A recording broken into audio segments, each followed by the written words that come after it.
Thumbnail দেখে আশা করি বুঝেই গেছো আজকে আমাদের ভিডিওর টপিক কী হতে চলেছে।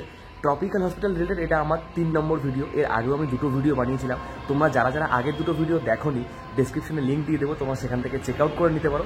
তাছাড়া আজকে 2025-এ কী কী আপডেট থাকছে, ট্রপিক্যাল হসপিটালে কীভাবে যাবো, কীভাবে ফর্ম ফিল আপ করবো, কীভাবে লাইনে দাঁড়াবো, কীভাবে ডক্টর দেখাবো, সমস্ত ডিটেলস এই ভিডিওতে তোমরা পেয়ে যাবে। আমার আগের 2টো ভিডিওতে মানে পার্ট 1 আর পার্ট 2 এই 2টো ভিডিওতে সবথেকে বেশি যেই কমেন্টটা এসেছিল ছেলেদের ডেট আর মেয়েদের ডেট কবে, মানে ওখানে কিন্তু ডক্টর দেখানোর 2টো ডেট থাকে, ছেলেদের আলাদা দিন, মেয়েদের আলাদা দিন। তো আমি আবারও বলছি ভাই, ভিডিওটা পুরোটা দেখো, তোমাদের জন্যই কিন্তু বানানো। অর্ধেক লোকজন ভাই অর্ধেক ভিডিও দেখবে, দেখে কমেন্ট ঠুকে দেবে। যাই হোক, তোমাদের জন্য আমি আছি। আরও একবার ভিডিও শুরুতে আমি বলে দিচ্ছি, ছেলেদের ডেট হচ্ছে বুধ আর শনি, আর মেয়েদের ডেট হচ্ছে সোম আর বৃহস্পতি। আর ছেলেদের ডেটের দিন 12 বছরের ঊর্ধ্বে ছেলে বাচ্চা, আর মেয়েদের ডেটের দিন 12 বছরের ঊর্ধ্বে মেয়ে বাচ্চা সঙ্গে নিয়ে যেতে পারবে। আর 12 বছরের নিচের বাচ্চাদের কিন্তু এখানে ট্রিটমেন্ট হয় না। আশা করি এই ভিডিওটা পুরোটা দেখলে তোমাদের আর কোনো কনফিউশন থাকবে না। আর আমার বাড়ি যেহেতু শিয়ালদা বনগা লাইনে, তাই এখান থেকে সোজা ট্রেন ধরে চলে যাবো শিয়ালদাতে। দেখো এখন বাজে ভোর 5:30। এত সকালে তো মেট্রো পাবো না, তাই ট্রেনে করে শিয়ালদা যাবো। শিয়ালদা থেকে ওয়াকিং ডিস্টেন্স ওই 15-20 মিনিট ধরো। আর তাছাড়া মেট্রো যখন যদি চালু হয়ে যায়, তো মেট্রো করে তোমরা দমদম থেকে সেন্ট্রাল মেট্রো স্টেশনে নামবে, ওখান থেকে 10 মিনিট হেঁটে। যাই হোক, তো চলো এখান থেকে সোজা চলে যাই। 5:50-এর ট্রেন ধরবো। ওটা শুরু থেকে শেষ অবধি দেখতে থাকো, আশা করি তোমাদের হেল্প হবে। আজকে সকাল সকাল মারাত্মক লেভেলের কুয়াশা ভাই, রাস্তায় কিচ্ছু দেখা যাচ্ছে না। আর ঠান্ডাটাও একটু কম আছে। আর তাছাড়া আজকে শনিবার, তো চলো ট্রেনেও হালকা পাতলা ভিড় কম থাকবে। আর তাছাড়া বুধবার গেলে কিন্তু মারাত্মক ভিড় হয়। তো চলো ফটাফট এখন যাই আমাদের স্টেশনে, ওখান থেকে সোজা যাবো শিয়ালদায়। ভাই রে ভাই, কি লেভেলের কুয়াশার লেভেলটা শুধু দেখো। আর এই যে সকাল সকাল কেটিএম নিয়ে বেরিয়ে পড়েছি, আর চারিদিকে দেখো কি লেভেলের কুয়াশা রে ভাই। এটা হচ্ছে আমাদের যশোর রোডের অবস্থাও কিন্তু পুরো সেম। মানে কি লেভেলের কুয়াশা শুধু একবার দেখো। মানে কোন গাড়ি আসছে, কোন দিকে কী হয়, কিচ্ছু বোঝাই যাচ্ছে না ঠিকঠাক। এখানে যদি রানিংয়ে কোনো একটা গাড়ি এসে মেরে দেয় ভাই, শেষ ভাই শেষ। কি লেভেলের কুয়াশা রে বাবা। আর আজকে যেহেতু শনিবার, আমাদের হাবড়াতে বুধ আর শনি হাট বসে, সুপার মার্কেটের এখানে সবজি হাট আর রেডিমেড হাট। তো এই যে দেখতে পাচ্ছ, সেই সকাল সকাল তোড়জোড় শুরু হয়ে গেছে, ওই কারণে এইখানে একটু ভিড় রয়েছে হালকা পাতলা। তাছাড়া এই দিকটা তো রাস্তাঘাট পুরোই ফাঁকা কুয়াশার জন্য। এই হচ্ছে আমাদের হাবড়া স্টেশনের পরিস্থিতি। কি লেভেলের কুয়াশা শুধু একবার দেখো। ওই যে সামনে কে দাঁড়িয়ে আছে, পিছনে কে দাঁড়িয়ে আছে, কিচ্ছু দেখা যাচ্ছে না। ওই যে সামনের দিকে ব্রিজের দিকে ঘোরাচ্ছে, দেখো কিচ্ছু দেখা যাচ্ছে না ভাই, কিচ্ছু বোঝা যাচ্ছে না। সামান্য একটা ঘড়ি দেখা যাচ্ছে না এপাশ থেকে ওপাশ। এখন ঘড়ির কাঁটায় এই যে 5:48 বাজে, 5:50-এর ট্রেন। এবার দেখা যাক এই পরিমাণ যদি কুয়াশা থাকে, ট্রেন কত লেট হবে জানি না ভাই। আজকে কখন পৌঁছবো, সেই লেভেলের কুয়াশা। এখন আমরা চলে আসলাম 2 নম্বর প্ল্যাটফর্মে। আর এইদিকে দেখতে পাচ্ছ কুয়াশার পরিমাণটা আস্তে আস্তে কিন্তু কমছে। যাক, এইমাত্র অ্যানাউন্সমেন্ট হয়ে গেছে, ট্রেন টাইমেই আছে ভাই, কোনো চাপ নেই, তাড়াতাড়ি আসছে, ভালো মতন পৌঁছতে পারবো। যারা ভাবে ধুর এত সকালে উঠবো না, কি দরকার যাওয়ার, তাদেরকে আমি এই ফুটেজটা দেখাতে চাই। সকাল এখন 5:58 বাজে, আর 2 নম্বর প্ল্যাটফর্মে ভিড়টা শুধু একবার দেখো ভাই, লেভেলের ভিড়। অবশেষে আমাদের ট্রেন 10 মিনিট লেট করে হাবড়া স্টেশনে ঢুকলো। যাই হোক, কুয়াশার জন্য প্রবলেমটা হবেই। আর সবে তো 10 মিনিট ভাই, লোকাল ট্রেন যে ঘন্টার পর ঘন্টা যে কী পরিমাণ ঝোলায়, সে তো যারা আমরা রেল প্যাসেঞ্জারই করি তারাই জানি। যাই হোক, তো ফটাফট ট্রেনে উঠে পড়লাম। আর এখন আমরা দেখতে দেখতে চলে আসলাম দমদম স্টেশনে। আর কয়েকটা পরেই শিয়ালদা স্টেশন। চলো বাবা, ফাইনালি টাইমলি পৌঁছতে পারলাম।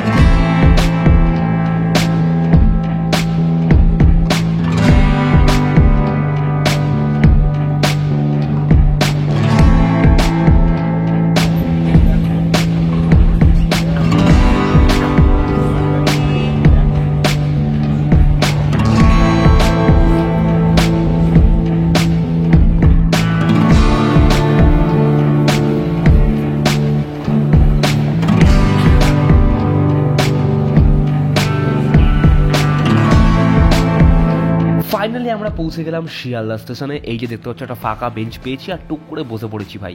আর এদিকে দেখতে পাচ্ছ অনেক যাত্রীরা আমার পিছনে রয়েছে, তারা মনে হয় দূরে কোথাও ট্রাভেল করছেন। তো এখানে খানিকক্ষণ বসবো, তারপরে হাঁটা শুরু করবো।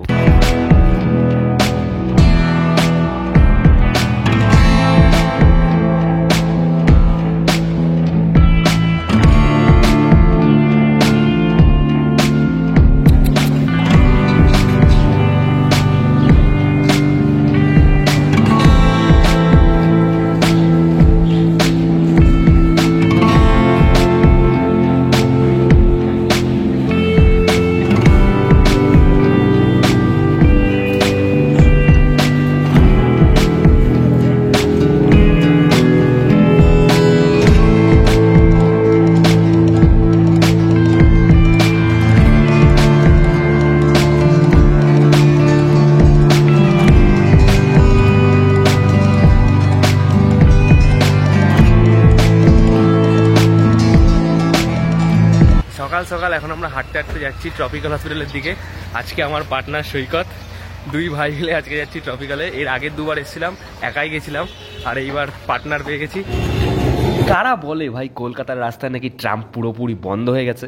এই তো আমরা হাঁটতে হাঁটতে দুজন মিলে গল্প করতে করতে যাচ্ছি, আর বাদিক দিয়ে আমাদের ট্রাম যাচ্ছে। তো চলো একদিন চেষ্টা করব ট্রামের ব্লগ আনার। আমার খুব ইচ্ছে ট্রামে চড়ে ট্রামের ব্লগ করব, যদিও বা জীবনে আমি মাত্র একবারই ট্রাম চড়েছি। চেষ্টা করব ভবিষ্যতে যদি কোনোদিন ব্লগ বানাতে পারি। আমার খুবই ইচ্ছে ট্রামে চড়ার আরও একবার, কারণ লাস্ট আমি যে এবার চড়েছিলাম তো অনেক ছোট ছিলাম, আমার ঠিকঠাক মনেও নেই। যাই হোক, তো এখন আমরা হাঁটতে হাঁটতে ফুটপাথ ধরে এগোচ্ছি সামনের দিকে, আর সামনেই রয়েছে সেন্ট্রাল মেট্রো স্টেশন। এই যে দেখতে পাচ্ছ সেন্ট্রাল মেট্রো স্টেশন, ওই পাশেও রয়েছে এই পাশেও রয়েছে, মানে রাস্তার দুই সাইডেই রয়েছে। এটা তো বন্ধ, সামনের গেটটা খোলা রয়েছে। তোমরা সেন্ট্রাল মেট্রো স্টেশন থেকে বেরিয়েই সোজা ডান দিকে হাঁটতে হাঁটতে ফুটপাথ ধরে এগোবে, মাত্র 10 মিনিট হাঁটতে হবে। এই যে সেন্ট্রাল মেট্রোর গেট, এখান থেকে তোমরা বেরোবে, বেরিয়ে ডান দিকে ঘুরবে, একদম ফুটপাথ ধরে সোজা হাঁটা শুরু করবে, মাত্র 5 minute walking distance tropical hospital তোমরা পেয়ে যাবে। সবার প্রথমে গেট নম্বর 6 পড়বে, তারপর খানিকটা তোমরা হাঁটবে সোজা, তারপর গেট নম্বর 7 পড়বে। গেট নম্বর 7 ক্রস করে আরও খানিকটা সোজা যেতে হবে, গিয়েই সামনে রয়েছে গেট নম্বর 8, আর গেট নম্বর 8 ওটাই কিন্তু ট্রপিক্যাল হসপিটাল। এই যে গেট নম্বর 8, এখান থেকে আমরা সোজা ডান দিকে ঢুকে যাব, আর এটাই হচ্ছে ট্রপিক্যাল হসপিটাল। অনেকেরই সমস্যা হয়, তাই আমি প্রপার ডিটেলস দিয়ে দিচ্ছি। আর ওই যে দেখতে পাচ্ছ সামনে, এই যে ট্রপিক্যাল হসপিটালের বিল্ডিং, আর সামনে লাইন পড়েছে, আর এই যে দেখতে পাচ্ছ এটা হচ্ছে নতুন টিকিট করার লাইন, আর আমাদের পুরনো টিকিটের লাইন হচ্ছে ওই পিছন দিকে। লাইনটা বুঝতে পারছো তো কেন আমি তোমাদের বলছি বারবার সকালে আসো সকালে আসো? এই কারণেই, কারণ এখানে যদি একবার দেরি করে আসো হয় সারা দিনটাই শেষ, দাঁড়িয়ে দাঁড়িয়ে পুরো একদম দিনটাই নষ্ট হবে। সেই কারণে সকাল সকাল আসো, তাড়াতাড়ি কাজ মিটিয়ে বাড়ি চলে যাও।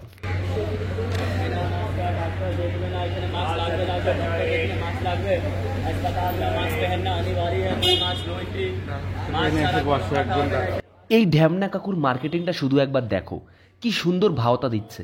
No mask no entry, doctor mask ছাড়া দেখবে না, এগুলো কিন্তু সম্পূর্ণ ভাওতা। ওসব কোনো ব্যাপার না, এটা শুধুমাত্র এনার মার্কেটিং লেভেল। কোনো দরকার নেই মাস্ক কেনার, মাস্ক ছাড়াই তোমরা ঢুকবে। আমি এই নিয়ে 3বার ডক্টর দেখাচ্ছি, এখানে মাস্ক নিয়ে কোনো রকম কোনো প্রবলেমই হয় না, কেনার কোনো দরকার নেই। আর এই যে লাইনে দাঁড়িয়ে পড়েছি, আমি কিন্তু সবার লাস্ট, দেখতে পাচ্ছ পুরনো টিকিটের লাইনে। দেখো বস, কারোর পেটে লাথি মারার ইচ্ছা বা উদ্দেশ্য কোনোটাই আমার নেই, কিন্তু যারা মানুষের পিছন মেরে বড় হতে চায় আমি তাদের বিরুদ্ধে। এই যে সামনেই কাকুটাকে দেখতে পাচ্ছ, ফ্র্যাঙ্ক রস ফার্মেসির প্রমোশন করতে আসে, তোমরা কিন্তু খবরদার এই দোকানটাতে যেও না। আমার অনেক টাকার পেছন মারা গেছে এই দোকানে, তো বুঝতে আমি তোমাদেরকে আগে থেকে সাবধান করে দিচ্ছি। অন্যান্য দোকান থেকে ওষুধ কিনলে ভালো, কিন্তু এই দোকানে খবরদার যেও না ভাই, অনেক টাকার পেছন মারা গেছে আমার। যাই হোক, যত বেলা বাড়ছে ভিড়ের পরিমাণ ততই বাড়ছে।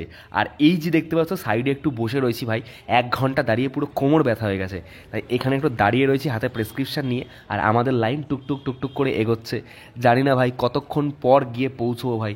ডাক্তার দেখাবো, তারপর বাড়ি যাবো, মিনিমাম ভাই হাতে সময় নিয়ে আসতে হবে। এতক্ষণ আমি ছিলাম সবার লাস্টে, লাইন খানিকটা এগোনোর পর এবার আমি তোমাদের দেখাচ্ছি আমার পেছনে কতজন লাইন দিয়েছে। শুধু একবার দেখো, আমি ছিলাম লাস্টে আর আমার পেছনে এতজন চলে এসছে। তাই আমি তোমাদের বারবার বলছি, বাস তাড়াতাড়ি যাও, লাইন দাও, তাড়াতাড়ি কাজ মিটিয়ে বাড়ি চলে আসো। দেখ ঘড়ির কাটায় এখন 9:45, আর আমাদের সামনে যারা যারা ছিল তাদের সবাইকে ভেতরে নিয়ে গেছে। এবার নেক্সট লটে আমাদের যাওয়ার পালা। আর ওই দিকে দেখতে পাচ্ছ নতুন টিকিটের লাইন, ওই দিকেও আস্তে আস্তে এগোচ্ছে। নতুন টিকিটের তোমাদের একটু টাইম লাগবে, পুরোনো টিকিট হয়ে গেলে বেশি টাইম লাগবে না তোমাদের। আর এই যে দেখতে পাচ্ছ আস্তে আস্তে লোকজনও একটু কমে গেছে, সামনে প্রচুর, মানে একবারে 20 জন করে ভেতরে নিচ্ছে, তো এখন আর বেশি টাইম লাগবে। যেহেতু আমার আগের প্রেসক্রিপশনটা 2024-এ করা ছিল, তাই 25-এ প্রথমবার এসে 2 টাকা দিয়ে আবার নতুন একটা প্রেসক্রিপশন করতে হলো। মোটামুটি 25-এ এই একটাই আপডেট এসেছে, তাছাড়া বাদ বাকি সব কিছু একই রয়েছে। তো নতুন টিকিট করে আমরা এখন সবাই, এখন এই একটা বসার জায়গা রয়েছে, এখানে বসে রয়েছি। ফাইনালি বস, আমাদের ডক্টর দেখানো কমপ্লিট, আর ভেতর থেকে এই ওষুধগুলো ওনারা প্রেসক্রাইব করে দিয়েছেন। আর এই টিকিটটা নিয়ে আবারও বস আমি লাইনে দাঁড়িয়ে পড়েছি। মানে এখানে আসলে শুধু লাইন লাইন আর লাইন, এটা হচ্ছে ওষুধ নেওয়ার লাইন। এতক্ষণ দাঁড়িয়েছিলাম ডক্টর দেখানোর লাইনে, এখন আবার দাঁড়িয়ে পড়েছি ওষুধ নেওয়ার লাইনে। বহুত কষ্ট ভাই, বহুত কষ্ট। এখন সকাল 11টা বাজে, এখান থেকে কখন ওষুধ পাবো, নিয়ে কখন যে বাড়ি যেতে পারবো ভগবানই জানে। আস্তে আস্তে টুকটুক করে লাইনটা আমাদের এগোচ্ছে। আর এই ওষুধগুলো বেশি ওষুধ নয়, 2টো মাত্র ওষুধ। আর এই যে ফাইনালি চলে এসেছি অনেকটাই কাছে, এখান থেকে ওষুধটা নেব, নিয়ে বাড়ি পালাবো ভাই। আর এই যে ফাইনালি ওষুধটাও পেয়ে গেছি। আর এখানে দেখতে পাচ্ছ ভাই পুরো 60খানা ওষুধ দিয়েছে, মানে ওই যে দেখতে পাচ্ছ বড় পাতাগুলো, নীলটা না কিন্তু, নীলের নিচেরটা, ওখানে 60খানা ওষুধ রয়েছে। পার ডে 2টো করে 1 মাস খেতে হবে, তারপরে এসে আবার ডক্টর দেখাতে হবে। তো এই ওষুধগুলো প্রথমবার পেলাম। আমি এর আগে যতবার আমি ডক্টর দেখেছি ওষুধ কিন্তু আমি একবারও পাইনি। এই প্রথমবার ওষুধ পেলাম। যাই হোক, স্কিনের ওষুধের বাইরে থেকে আর কিনতে হবে না, অনেক দাম ভাই, এইগুলোই খাবো এখন। ট্রপিক্যাল হসপিটালে মোটামুটি ডক্টর দেখানো কমপ্লিট, আর এখানে প্রেসক্রিপশন দেখি অল্প একটা ওষুধ দিল, আর বাদ বাকি ওষুধগুলো বাইরে থেকে কিনতে হবে। আর ওইখানে যে ওষুধগুলো লিখে দিয়েছে না, সেগুলো এই হসপিটালের পাশে যে ওষুধের দোকানগুলো আছে ওইখান থেকেই কেনাটাই ভালো, কারণ বাড়ির ওইখানে না এই ওষুধগুলো তোমরা পাবে না, আমিও পাইনি, তোমরাও পাবে না, এটা তোমার আগে থেকে জানিয়ে দিলাম। সকাল এখন 11:30 আর আমাদের সমস্ত কাজ কমপ্লিট। ডক্টর দেখানো, ওষুধের লাইনে দাঁড়িয়ে ওষুধ নেওয়া, বাদ বাকি সমস্ত কাজ কমপ্লিট। আর এখন আমরা মেট্রো ধরে বাড়ির দিকে যাব, কারণ লেভেলের গরম পড়ছে ভাই, বেলা হয়ে গেছে তো, সেই লেভেলের গরম পড়েছে। এখন আর হেঁটে হেঁটে শিয়ালদা যাবো না। তো এই কত অনেকগুলো ওষুধ বাড়ির ওখানে গিয়ে খোঁজাখুঁজি করছিল, সেগুলো পাইনি। কি পেয়েছিলি? না রে, ওই ওষুধগুলো পাইনি, তাই আমি তোমাদের প্রেফার করবো হসপিটালের পাশে যে দোকানগুলো রয়েছে ওইখান থেকেই কিনো।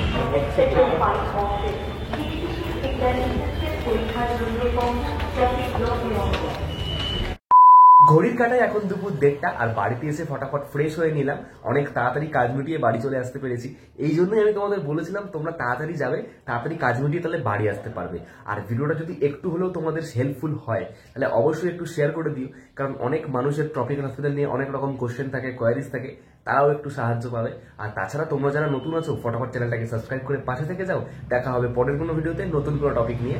জয় হিন্দ, ভারত মাতা কি জয়, টাটা।